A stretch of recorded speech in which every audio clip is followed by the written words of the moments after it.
नमस्कार, मैं मनोज विश्नोई और इस रेड प्लस न्यूज़ पर आपका स्वागत है। आज 9 मई है और आज का दिन पश्चिम बंगाल के इतिहास के लिए सबसे सुनहरे दिनों में गिना जाएगा। आज पश्चिम बंगाल के कोलकाता के ब्रिगेड परेड ग्राउंड में प्रधानमंत्री नरेंद्र मोदी और अमित शाह, राजनाथ सिंह की मौजूदगी में भाजपा नेता शुभेंदु अधिकारी ने पश्चिम बंगाल के 9वें मुख्यमंत्री और भारतीय जनता पार्टी से पश्चिम बंगाल के लिए पहले मुख्यमंत्री के रूप में शपथ ली। इससे पहले कल ही अमित शाह ने पर्यवेक्षक के तौर पर मीडिया में प्रेस कॉन्फ्रेंस करके अपनी भूमिका निभाते हुए शुभेंदु अधिकारी का नाम मुख्यमंत्री के लिए घोषित किया और कल शाम को ही लोक भवन में राज्यपाल से मिलकर के शुभेंदु अधिकारी ने सरकार बनाने का दावा पेश किया और आज उन्होंने मुख्यमंत्री पद की शपथ ली। मंच पर प्रधानमंत्री नरेंद्र मोदी भी मौजूद थे और मोदी के अतिरिक्त मंच पर अमित शाह, राजनाथ सिंह, नितिन गडकरी समेत कई लोग जो बीजेपी के वरिष्ठ नेताओं में शुमार है वे मौजूद थे।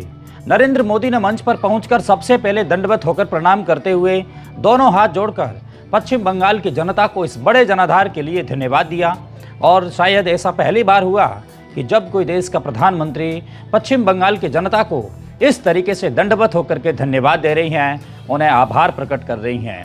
सोशल मीडिया पर लोगों ने लिखा कि प्रधानमंत्री नरेंद्र मोदी और राहुल गांधी के बीच इसी तस्वीर को लेकर के फर्क है, यानी यही अंतर है कि राहुल गांधी कभी भी नरेंद्र मोदी नहीं बन सकते और यदि राहुल गांधी को नरेंद्र मोदी बनना है तो राहुल गांधी को नरेंद्र मोदी से ये कला है वो सीखनी पड़ेगी। इसके बाद जैसे ही शुभेंदु अधिकारी नरेंद्र मोदी से मिले तो नरेंद्र मोदी के सामने अधिकारी एकदम भावुक हो गए। प्रधानमंत्री नरेंद्र मोदी ने शुभेंदु अधिकारी को गले लगाकर उन्हें शाबाशी दी और उन्हें मुख्यमंत्री बनने की बधाई दी और उसके बाद में उन्होंने ट्वीट भी किया, यानी कि एक्स पर भी उन्हें बधाई दी। और इसके बाद शुभेंदु अधिकारी बारी बारी से भारतीय जनता पार्टी के नेताओं और केंद्रीय मंत्रियों से और मुख्यमंत्रियों से मुलाकात करते नजर आए। वे जैसे ही मुलाकात करते करते अमित शाह के पास में पहुंचे तो दोनों ने हाथ जोड़ करके एक दूसरे को अभिवादन किया, लेकिन शुभेंदु ने अमित शाह को जैसे ही प्रणाम किया तो अमित शाह ने उनके कंधे पर हाथ रखा और शायद खुशी का इजहार है वो कर रहे थे और इस खुशी का कोई मोल भी नहीं था। यही भारतीय जनता पार्टी की परंपरा है कि वे हमेशा ही हिंदुस्तान की संस्कृति के अनुसार काम करती आई है।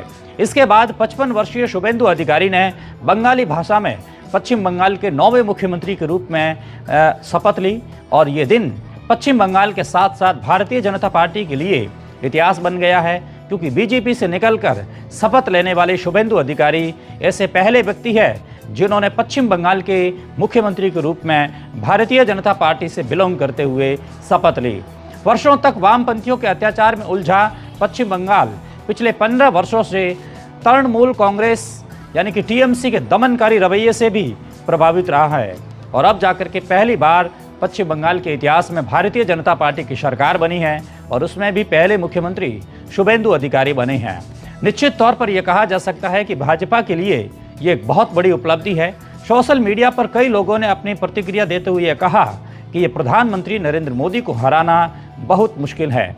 अगले साल पंजाब में भी चुनाव है और उत्तर प्रदेश में भी है, तो बीजेपी का अगला फोकस अब पंजाब में ही रहने वाला है और पंजाब में वे सत्ता हासिल करने की कोशिश करेंगे।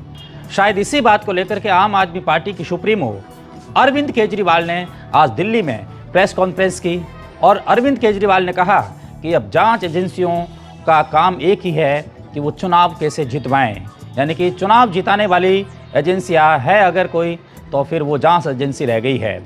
अरविंद केजरीवाल जिस तरीके से प्रेस कॉन्फ्रेंस कर रहे थे उस वक्त पश्चिम बंगाल में शुभेंदु अधिकारी का शपथ ग्रहण समारोह चल रहा था। पश्चिम बंगाल की जनता वर्षों से राजनीतिक हिंसा, करप्शन, कैडर कल्चर से परेशान थी और यही कारण था कि आज भी ब्रिगेड परेड ग्राउंड में लाखों लोग जय श्री राम, वंदे मातरम, नरेंद्र मोदी जिंदाबाद, भारत माता की जय के नारों से आसमान को गुंजा रहे थे, क्योंकि जनता को लग रहा था कि वर्षों बाद में बंगाल में सत्ता है वो जनता के हाथों में लौटी है। और इस पूरे कार्यक्रम में बीजेपी की राष्ट्रीय एकता भी एकदम साफ दिखाई दी। मंच पर उत्तर प्रदेश के चीफ मिनिस्टर योगी आदित्यनाथ थे, राजस्थान, मध्य प्रदेश और महाराष्ट्र, हरियाणा, असम, गोवा, त्रिपुरा और मणिपुर और अन्य बीजेपी शासित राज्यों के चीफ मिनिस्टर्स मौजूद थे। और ये सिर्फ एक शपथ ग्रहण समारोह नहीं था, ये एक शक्ति प्रदर्शन था। ये संदेश था कि बंगाल अब राष्ट्रीय राजनीति के केंद्र में है और वहां पर डबल इंजन की सरकार बनी है। बीजेपी बंगाल को कभी भी अकेला नहीं छोड़ना चाहेगी। होम मिनिस्टर अमित शाह ने अपने संबोधन में साफ कहा कि ये जीत सिर्फ बीजेपी की नहीं, बंगाल के जनता की जीत है और ये उन माताओं की जीत है जो अपने बच्चों के भविष्य को लेकर के डरी हुई थी। ये उन युवाओं की जीत है जो नौकरी के लिए बंगाल छोड़ने को मजबूर थे। ये उन किसानों की जीत है जो राजनीतिक दबाव और भ्रष्टाचार से परेशान थे। और अमित शाह ने कहा कि अब बंगाल में कानून व्यवस्था का एक नया मॉडल स्थापित होगा। अब हिंसा की राजनीति खत्म होगी और अब उद्योग वापस आएंगे, अब निवेश आएगा।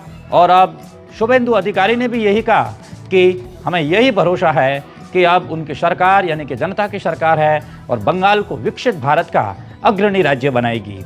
उन्होंने कहा कि बंगाल सिर्फ राजनीति का केंद्र नहीं बल्कि संस्कृति, शिक्षा और व्यापार का भी एक केंद्र बनेगा। उन्होंने वादा किया कि गांव-गांव तक स्वास्थ्य सुविधाएं पहुंचाई जाएगी और युवाओं के लिए रोजगार पैदा किए जाएंगे, उद्योगों को वापस बुलाया जाएगा और सबसे महत्वपूर्ण बात यह कि कानून व्यवस्था को मजबूत किया जाएगा ताकि कोई भी नागरिक भय में अपना जीवन न जिए। और जब शुभेंदु ने ये बातें मंच के मार्फत कह रहे थे तब मंच के सामने खड़े लाखों लोगों की आंखों में एक उम्मीद दिखाई दे रही थी, क्योंकि बंगाल लंबे समय से राजनीतिक संघर्ष और हिंसा की खबरों से परेशान था। लेकिन आज जनता को यह लग रहा है कि शायद अब बदलाव सच में आ ही गया है। और इस पूरे कार्यक्रम का भावनात्मक पक्ष भी बेहद मजबूत रहा जब प्राइम मिनिस्टर मोदी ने बंगाल की जनता को अपना परिवार बताते हुए कहा कि दिल्ली और बंगाल के बीच अब कोई दूरी नहीं रहेगी। तब पूरा मैदान तालियों से गूंज उठा। मोदी ने कहा कि बंगाल की प्रतिभा पूरे भारत को दिशा देने की क्षमता रखती है और उन्होंने इस अवसर पर गुरुदेव रविंद्रनाथ ठाकुर को भी याद किया। उन्होंने IIT, IIM, पोर्ट्स, टूरिज्म और टेक्नोलॉजी सेक्टर का जिक्र करते हुए कहा कि बंगाल को निवेश का सबसे बड़ा केंद्र बनाया जाएगा। और ये बयान सिर्फ भाषण नहीं बल्कि राजनीतिक संकेत भी था, क्योंकि बीजेपी अब बंगाल को नेशनल डेवलपमेंट मॉडल का हिस्सा बनाना चाहती है। दूसरी तरफ इस पूरे घटनाक्रम ने तृणमूल कांग्रेस को सबसे बड़ा झटका दिया है, क्योंकि एक समय जो पार्टी बंगाल में अजय मानी जाती थी आज वे विपक्ष में बैठने को मजबूर हो गई है। और सबसे बड़ा प्रतीकात्मक झटका ये रहा कि शुभेंदु अधिकारी ने ममता बनर्जी को चुनावों के अंदर हरा दिया। यानी कि वह सीट जो कभी भी ममता बनर्जी हारी नहीं है, वहां पर ममता बनर्जी का सबसे मजबूत किला मानी जाती थी, आज वो बीजेपी के कब्जे में है। और यही कारण है कि आज बीजेपी समर्थकों के लिए ये सिर्फ राजनीतिक जीत नहीं बल्कि भावनात्मक जीत भी बन गई है, क्योंकि बंगाल में बीजेपी का संघर्ष आसान नहीं था। कार्यकर्ताओं की हत्याएं हुई और हिंसा हुई, लेकिन इसके बावजूद भी पार्टी लगातार अपना जनाधार बढ़ाती रही। और जिन 321 लोगों ने अपनी शहादत दी है, अपनी बलि दी है, आज प्रधानमंत्री ने उन सभी को याद भी किया और आज वही मेहनत और सत्ता में बदली जा चुकी है। यानी कि उनकी मेहनत ही आज सत्ता में बदल चुकी है। और अगर आप इस पूरे बदलाव को समझना चाहते हैं तो आपको बंगाल के पिछले 3 दशकों की राजनीति समझनी होगी। पहले लेफ्ट फ्रंट का शासन और फिर तृणमूल कांग्रेस का दौर। जनता लगातार बदलाव चाहती रही लेकिन उसे स्थायी समाधान नहीं मिला। बीजेपी ने इसी असंतोष को राष्ट्रवाद और विकास के एजेंडे से जोड़ दिया और शुभेंदु अधिकारी उस रणनीति का सबसे बड़ा चेहरा बनकर उभरे, क्योंकि वह सिर्फ बीजेपी नेता नहीं बल्कि बंगाल के जमीन से निकले नेता हैं और उन्हें गांव की राजनीति समझ आती हैं और गांव की राजनीति की गणित भी उन्हें समझ आती है, किसानों की समस्याएं समझ आती है और बंगाली अस्मिता समझ आती हैं। और बीजेपी ने इसी स्थानीय नेतृत्व को आगे रखकर चुनाव लड़ा, जिसका परिणाम आज सबके सामने है। और इस जीत का असर सिर्फ बंगाल तक सीमित नहीं रहेगा, इसका असर राष्ट्रीय राजनीति पर भी पड़ेगा, क्योंकि बीजेपी का पूर्वी भारत में विस्तार अभी और मजबूत हो गया है।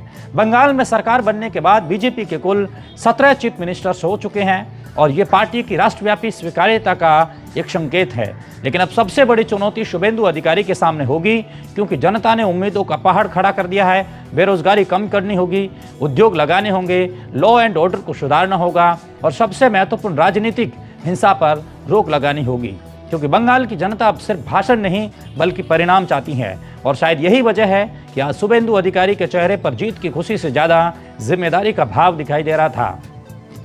जब उन्होंने संविधान की शपथ लेते हुए कहा कि बंगाल के जनता के हर वर्ग के लिए वे काम करेंगे, तब यह साफ था कि अब उन्हें सिर्फ विपक्ष की राजनीति नहीं बल्कि शासन की परीक्षा भी देनी होगी। और इस पूरे ऐतिहासिक क्षण में सबसे खास बात यह रही कि जनता खुद को इस परिवर्तन का हिस्सा मान रही थी। कोई इसे बंगाल की नई सुबह कह रहा था, तो कोई इसे भय मुक्त बंगाल की शुरुआत बता रहा था, कोई इसे विकास की वापसी कह रहा था और शायद यही लोकतंत्र की सबसे बड़ी ताकत है कि जनता जब तय कर लेती है तो वह दशकों पुरानी राजनीति भी बदल जाती है, बदल देती हैं। और आज ब्रिगेड परेड ग्राउंड में सिर्फ एक चीफ मिनिस्टर ने शपथ नहीं ली, बल्कि बंगाल ने खुद को नई दिशा देने का फैसला किया।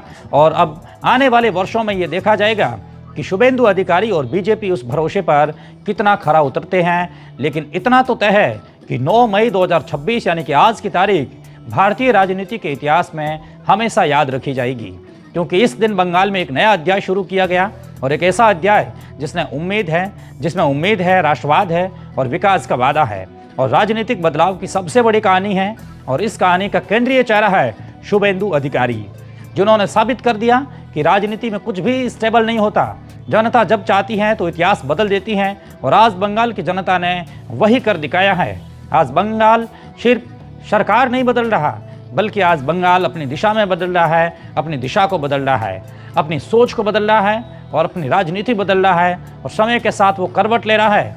और शायद आने वाले वर्षों में यही दिन उस नए बंगाल की शुरुआत के रूप में याद किया जाएगा, जहाँ राजनीति का मतलब भय नहीं बल्कि विश्वास होगा, जहाँ सत्ता का मतलब परिवारवाद नहीं बल्कि विकास होगा, जहाँ युवाओं को पलायन नहीं बल्कि रोजगार मिलेगा, और जहाँ माताओं को डर नहीं बल्कि सुरक्षा मिलेगी, और जहाँ उद्योगपति निवेश से नहीं डरेंगे, जहाँ किसान अपनी जमीन बचाने के लिए सड़कों पर नहीं उतरेंगे, और जहाँ बंगाल फिर से भारत की प्रगति का इंजन बनेगा। क्योंकि आज ब्रिगेड परेड ग्राउंड में सिर्फ शपथ नहीं हुई, आज बंगाल ने इतिहास लिखा है जिसको कभी मिटाया नहीं जा सकता। इधर तमिलनाडु में किसकी सरकार बनेगी, विजय या डीएमके एआईडीएमके की, यानी कि ये भी देखने वाली बड़ी बात है। तमिलनाडु में सरकार के गठन को लेकर अभी सस्पेंस तो बना हुआ है। शुक्रवार शाम को यह खबर आई थी कि टीवीके के नेता विजय अगले दिन चेन्नई के नेहरू स्टेडियम में शपथ लेंगे, लेकिन कुछ ही मिनट बाद खबर आई कि राज्यपाल ने विजय को सरकार बनाने का न्योता नहीं दिया गया, क्योंकि उनके पास अभी भी बहुमत के लिए जरूरी विधायकों का आंकड़ा यानी कि समर्थन बिल्कुल भी नहीं है। विजय शुक्रवार को राज्यपाल राजेंद्र आर्लिकल से मिले थे, लेकिन 116 विधायकों के समर्थन का पत्र ही सौंपा। विजय ने कहा कि कुछ और पार्टियां उन्हें समर्थन देगी, लेकिन राज्यपाल ने कहा कि पहले 118 विधायकों के समर्थन का पत्र लेकर आइए। विजय को सिर्फ कांग्रेस और वामपंथी दलों का समर्थन मिला है। विजय की टीवीके के पास 107 विधायक है, 5 कांग्रेस और 4 लेफ्ट को मिलाकर 116 विधायक ही बनते हैं। वामपंथी पार्टियों ने कहा कि वे विजय की सरकार से या विजय की सरकार को बाहर से मुद्दों के आधार पर समर्थन देगी। अब इस बात की औपचारिकता पुष्टि हो गई है कि तमिलनाडु में डीएमके के नेतृत्व वाला गठबंधन टूट चुका है। सबसे पहले कांग्रेस ने गठबंधन छोड़ा। कांग्रेस की इस धोखेबाजी से डीएमके नेता एम के स्टालिन वैद्य नाराज है।